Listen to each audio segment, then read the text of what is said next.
What's up, otakus? So I went on live last night and I had been drinking a lot. So apologies to those who caught the live. Um, Not my best moment live streaming. I probably shouldn't have gone on live. In fact, yeah, I drank a little bit too much. I was probably rambling more than I normally do, and probably not making a lot of sense because. Um, so anyway, I deleted that video, and this is the video I'm gonna make. Um, but I did outline some things in that drunken video. One was that I was planning to take my overflow box, about 100 comics, and take it to two places um, and see what we could get for it and do a trade. So the first place there was a book I wanted at Belkirk Coin and Stamp, and I was hoping to get around $75 for the 100 in trade value for the book for the books. So again, 100 books, nothing really. There are a lot of minor keys in there, definitely some $10 books here and there for sure. But mostly, 80s, 90s to modern books. So, nothing in there that I was incredibly uh, tied to. Um, I did pick up those books, you know, for whatever issues, I picked them up for whatever reasons at the time. So I was giving away a lot of value there in terms of the trade, just to get some books that I really want to add to my collection. Um, and so yeah, we took it to Belkirk Coin and Stamp. The old man was there. Um, he was with a bunch of stamp coin collectors. They were getting really excited about something. I don't know. They were just hanging out there for whatever reasons. So I finally got a chance to talk to the old man after their little conversation hit a lull, and I said, "Hey, I've got some books I would like to, you know, do you buy collections? Do you buy books?" He said, "Yeah, bring them in." So I took them in. He looked through the entire collection. I said, "There are 100 books," and he said I could give you, like $40 for the. Hey, what's up? What's up, fanboy? No, I deleted last night's video because I was kind of incapacitated, I guess, toward the end. I got really tired and I was just rambling on. So anyway, yeah, he offered me $40, which is a lot lower than what I was hoping for, but it was enough for me to get the book that I wanted. So I said, yeah, sure. So I traded $40 for the 100 books, about 40 cents a book. Gave up a lot of value for sure. What's up, OTG? Yeah, fanboy was I was first of all, I had gotten up for your show this morning, fanboy, but I checked and it um you weren't live, so I went back to sleep because I was kind of hungover this morning. But okay, getting back to he offered me 40. I said I took it. So I had $40 with the trade. I went right to the book that I wanted to get, and then it allowed me to get one additional book. And I got two books that that were on my want list that I really yeah, two books that I was able to add to the collection that were uh, that I feel like was worth trading the 100 books for. Yeah, I gave up a lot of value, like I said, but this one particular book is one I've just been wanting to get from him, and then this additional book is just an Ernie Chan classic cover. We got it in absolutely the highest grade. I would say it's a 9.4 um, copy, really clean. So we're gonna go over them. So again, 100 books, $40 in terms of trade value. We were able to talk the old man into giving us $46 worth of trade value because the second book costs $16. So the first book, $30 book, uh, really fantastic grade. If there wasn't writing on the book, this would easily be like a 7.5 copy. I think though with the writing on the book, who knows? I don't know how much you would demerit the book for the writing. It does kind of detract from it because it's just scribble. It's like a bunch of numbers. There's a VO 1, 42, 434, whatever. But I'm going to show you the back first just to give you a sense of what this book looks like.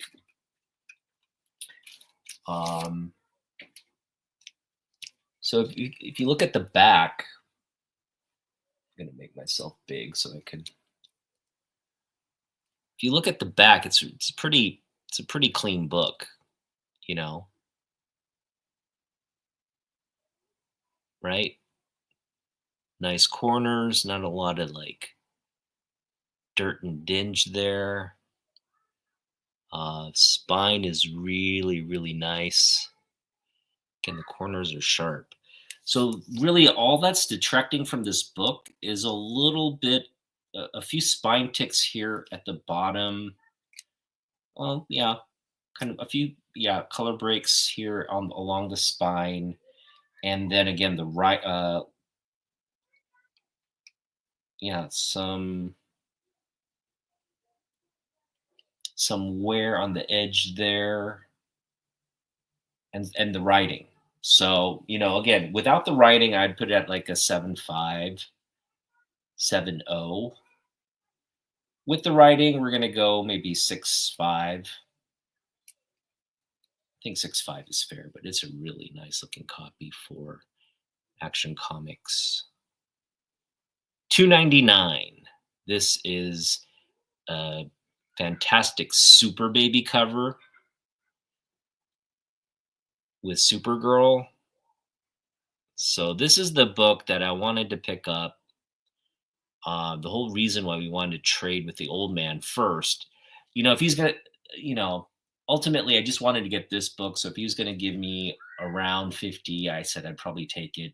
Well, that's what we got, because the second book, this was a $30 book. The second book he had priced at 16.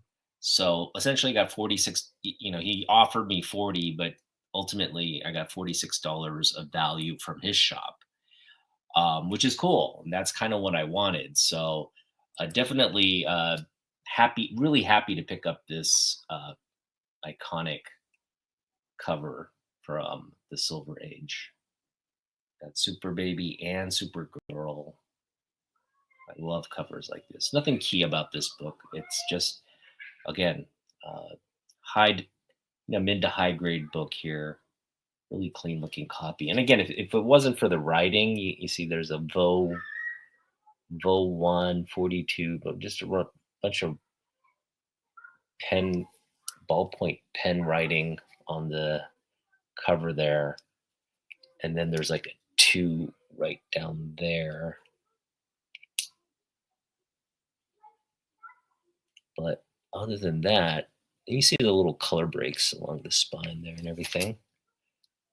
But really clean spine. Corners are sharp. Clean book. Really nice. So we got this into our collection now. Very happy with that. So in my view, all those sort of minor keys from the 80s, 90s books, a lot of like, I guess you had like Silver Sable 1, you had Marvel Comics Presents, like some of the Weapon X run there. Just books that, I don't know, kind of just, I don't think has too many legs in terms of value. They're not books that I'm really focused on or targeting on. I think this is essentially who I am as a collector, these kinds of books, the Silver Age. So the more stuff we can pick up like that, the better. And again, this second book was in there for $16 because it's a fantastic grade. It's a really high grade copy of a Bronze Age book. We have Superman 299, and this is a absolutely classic cover by Ernie Chan. I think this is probably one of my favorite covers by Ernie Chan. But you just have all the classic Superman villains. This is a comic book entitled, I think it's the 9 Deadliest Foes, but it's where they kind of like team up on Superman to kind of figure out if he's like Clark Kent for real or not. And yeah, but it's just all sort of the classic rogue villains. You got Brainiac, Terraman, Toyman, Prankster, Mr. Mxyzptlk, Metallo, Lex Luthor, all these classic foes. I think this is like 9 of his deadliest foes on the cover here. And just absolutely happy to add this one into my collection. So that. All right, nice. Go enjoy that game and that week, the weekend with the family. Unsubbed. Yeah, the colors really pop on both of these books. And again, just to have, I think I do want, I've been picking up a lot of low grade stuff because of budget and whatnot. But in this particular, we gave up 100 books, but I wanted the pick up today's books to just be like, books that I want in my collection, but also books that could be in the best grade. So this one I knew was in a grade that was like higher. And this 299 is just, again, really like high grade book. I'd put it at a 9.4 easily.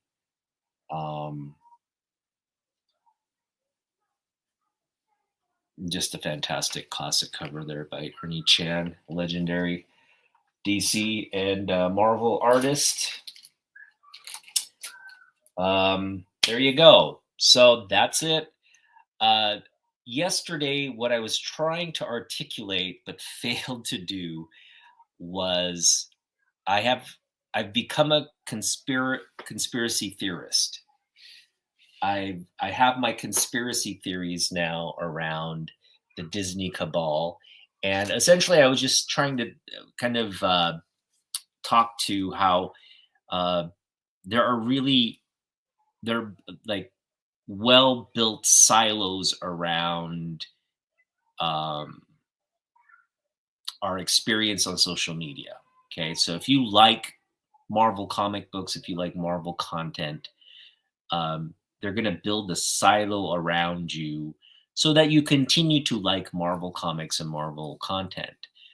And the same goes true for Superman books and Superman content as well. You're going to build a silo of content. And right now it's all being driven by these platforms, and they're leveraging AI, and they're basically selling you stuff that you want, right? But ever so often, you run into a situation. For example, we have the success of the Superman movie going right up against the success of the Marvel Fantastic Four movie. And so these are two real siloed forces that are competing for your interest or trying to influence you to think one is inferior or superior to the other.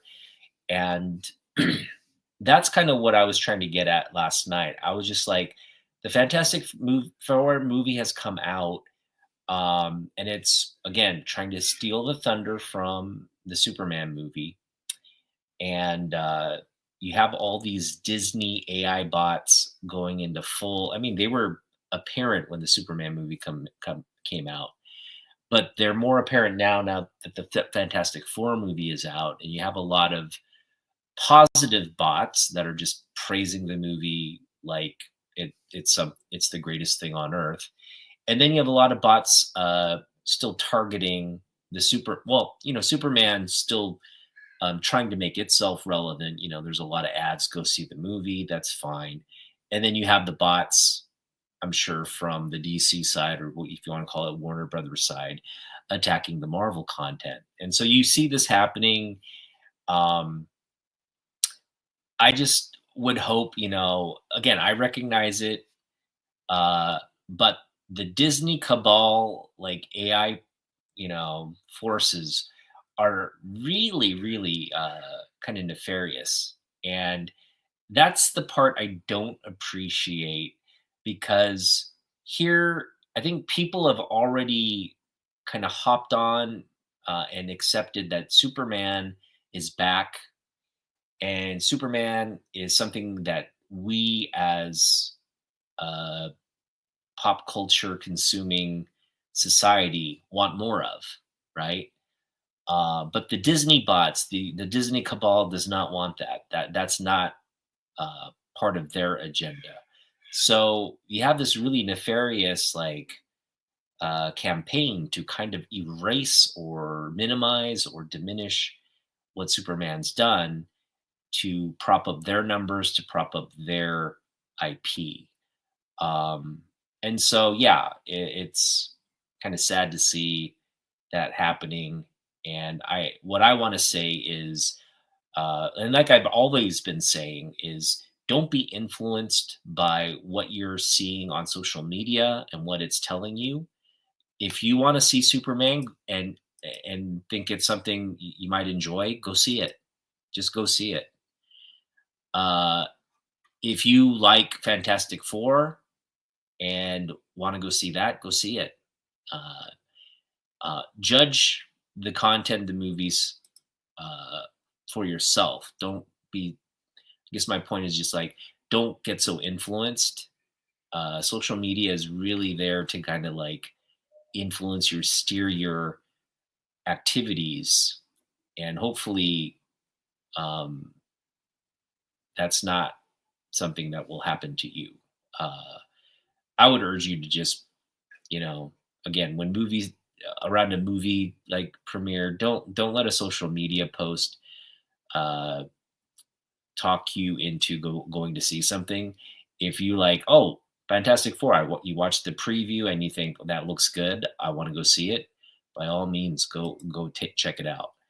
But don't be swayed by somebody talking badly or positively about it, as you know altering you from that initial reaction or decision. And there's a lot of Fantastic Four.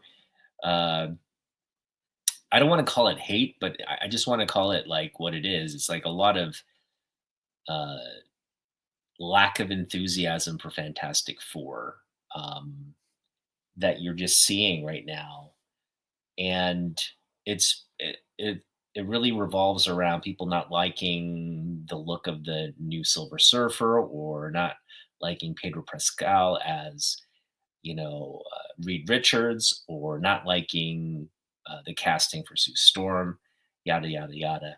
I actually like the casting. What I'm not going to watch it. I've made the decision not to kind of go to the theater to watch Fantastic Four, but I am hoping it does well, because I really think Fantastic Four deserves to be part of the Marvel, universe.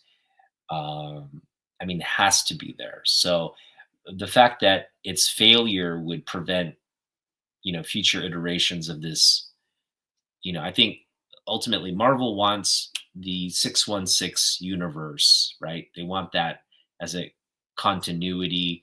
They're building toward that with this multiverse doom kind of scenario. And I really want it to get there. I really want it to get to the point that Marvel wants it. We need to have Spider-Man, X-Men, Fantastic Four, the Avengers, everybody in the same continuity, fighting the same villains, and it all being interconnected. And right now we don't have that. Hopefully, this is a step toward that direction with whatever their story they're building.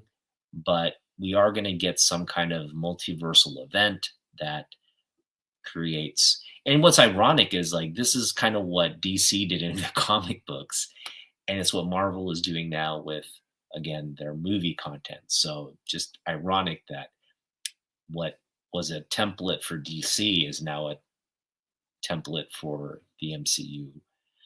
Um, so yeah, hopefully Fantastic Four does well. I do hope that Superman remains the top movie of the summer moving forward, and I think it will. To be honest, you're going to have both movies do well in their opening weeks, right? The first 2 weeks of their open, you're going to get probably the bulk of moviegoers going to watch the movie. Where ultimately the movie will have success is in weeks 3, 4, 5, 6, and beyond. So we really need people to like go watch whatever movie 2 or 3 times, or sort of the laggards in watching, getting up to be like, you know what, let's go watch Superman. I heard it's good, and kind of just sustaining that summer movie going audience. And we'll hope, yeah, everybody's hyped for Peacemaker 2, yes. And I think, that's another, they're going to reveal how there's a multiversal element to Peacemaker 2 that they're going to reveal how that plays out and connects it to the DCU. So yes, it's late August I think is the premiere date for that. Unfortunately, I do not have the streaming, so I can't watch it. But I will be, just keeping up with whatever comes out of that series in terms of relevant, you know, uh, relevant events that come out of there that tie into other content like Supergirl, or teasing of another show. The Green Lantern show obviously is a big one. Everybody's excited about as well. That's pretty much wrapped up in production, and we're gonna get more clarity on its series launch date. So yeah, DCU's taking this momentum, running with it, and I really hope as comic book fans we don't get into this like, oh, we're Marvel, we're DC, we're comic book fans, right? At the end of the day, you got in comic books for whatever reasons, but there's a lot of great content out there. And so if you've only been siloed into liking Marvel stuff, hopefully this new Superman movie and what's going on in uh, the DCU is exciting you to get into DC stories and read some DC comic books and go along that route. Now, some observations for Superman books. Superman books are selling on eBay at a frenetic pace. And it's been something that's been going on since the movie launched. The movie launched, and you're just seeing a bunch of people pick up Superman books of all kinds. I mean, Bronze Age, Silver Age, Big Keys, Modern Age books, a lot of there's so much to collect in the Superman library, but you're just seeing, again, a flurry of sales and activity for Superman books on eBay. And that's great to see. You just never saw that prior to, again, this movie. So that is a real turning point. Um, and going back to the Disney cabal, siloed, kind of thing. What irks me is there's, for example, like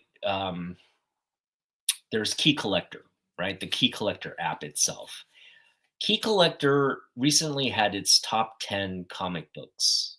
And these are based off, I guess, recent sales, uh, the number of sales. I get it. Uh, but it was distorting what I'm seeing in terms of sales on eBay, and versus like creating this perception that Marvel books are still outselling any other kind of books. There was only one DC book on the top 10, and that was the first appearance of Guy Gardner. That to me is a little suspect. How can you have top 10 books and they all, 9 of the 10 be Marvel and only have one representative DC book on there? I mean, first off, the number of crypto books that sold above their averages should have been enough to prompt it at number one. I know it hit, I think, the top 10 a while back, but that level of sales is still, it's still high. People are still going after that book. So I think, again, I don't know what Key Collector, what connections it has to Marvel, if it's bankrolled by, some subsidiary of Marvel or what. But the fact that Key Collector has always uh, pivoted the market toward Marvel books is off to me. So I want to see a correction in that. Obviously, they do DC content. They silo DC content separately, but in terms of this top 10, sellers and books and movers and shakers, and you are seeing Superman books in like the trending books, but to say that there's no Superman books on the top 10 list is a little ridiculous to me. And so maybe it's because there's no one definitive like first issue Superman book that people are keying or targeting on. But that shouldn't matter, right? That shouldn't matter. I mean, if I was a Superman collector, just picking up any book that, you know, uh, there's got to be something where Superman collectors land on and try to buy. For example, Superman 233. That the sales of Superman 233 have been consistently strong leading up to the movie and even after the movie. The fact that that book didn't make the top 10, right? Or the fact that some of these Lois Lane books, yeah, it's bias, right?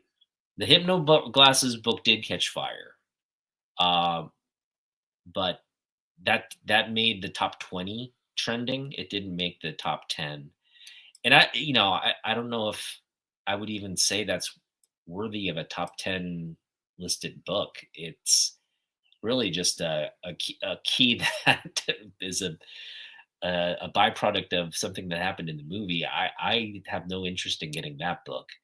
But again, it just, to me, it's like Superman's still not getting the respect. Uh, I mean, this is a great example. Like this is a book that should be trending and that should be on people's radars as a speculation book, because it's a presenting 9 of the, it's like kind of like the Sinister Six book for Superman, but it was before that, right? Or it was actually around that time. I think the Sinister Six was introduced in the Bronze Age, if I'm not mistaken. But yeah, you have the Deadliest Nine. So I mean, it's just those kinds of things make me wonder. And again, you have these top 10 lists, and all the top 10 lists kind of they have their own skewed view of what's trending and what's selling and all this. Um, but again, for a big DC movie to have been out 2 weeks and to have no Superman books on them, and instead you have like, you know, Marvel sort of classic keys popping back up. That seems rather suspect to me. Um, oh, 1964. All right. So it is a Silver Age appearance. Um, yeah, I mean, we got to have some clarity on what data they're pulling from. But what wouldn't surprise me is that Key Collector, again, is owned by some subsidiary of Disney, um, or bankrolled by Marvel itself. That it wouldn't shock me for it to have connections there and for it to have a skewed or so that makes me not want to use the app. When for me, I want real like market clarity on the pricing of books and not this sort of skewed toward a certain publisher or certain agenda to get me to buy those kinds of books and watch certain kinds of movies. And if that's what, not that Key Collector had done that, but the fact that, again, Key Collector was slow to update its Superman backlog, price that.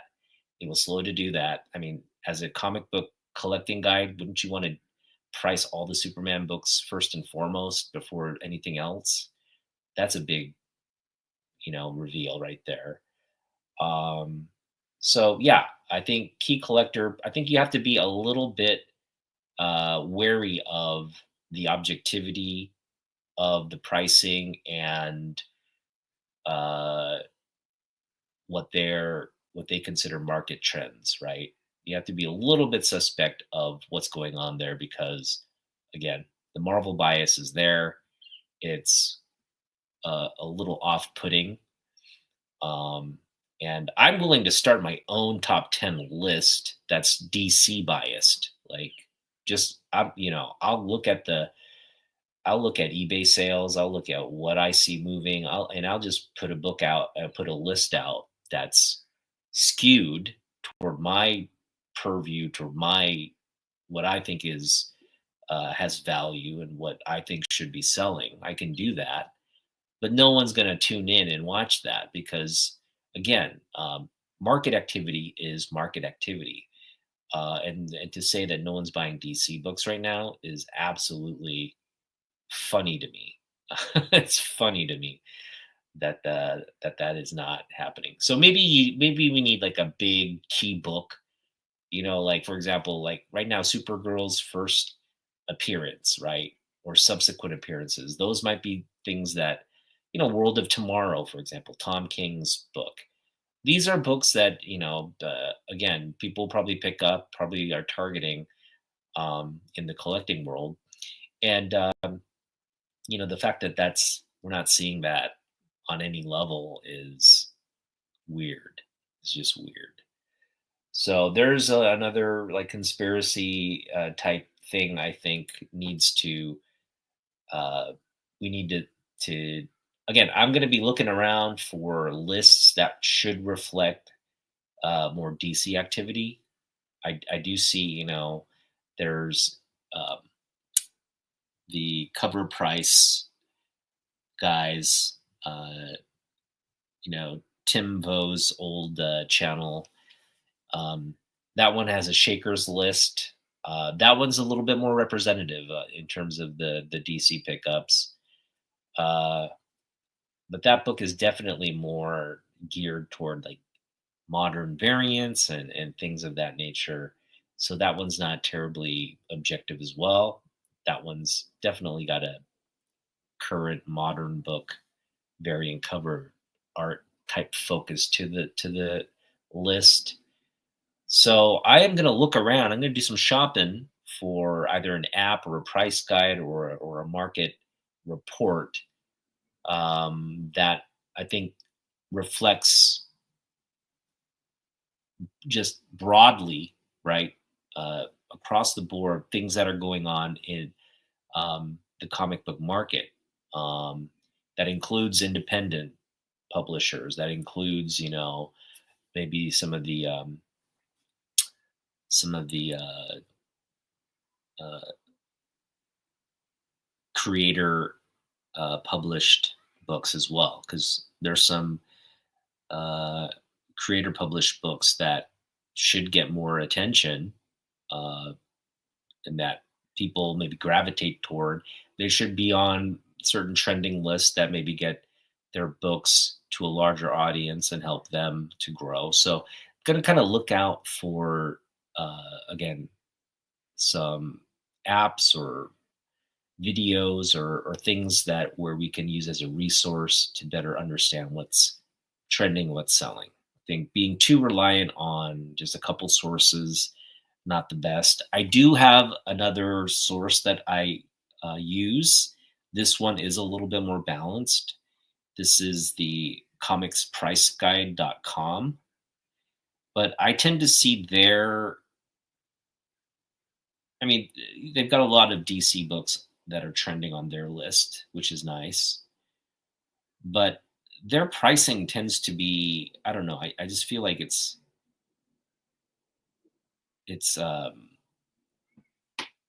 their pricing isn't accurate.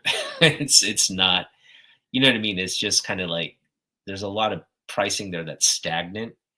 You should see arrows, like they're not doing anything to update the pricing. They're just putting out, oh, these books are selling, these books are trending.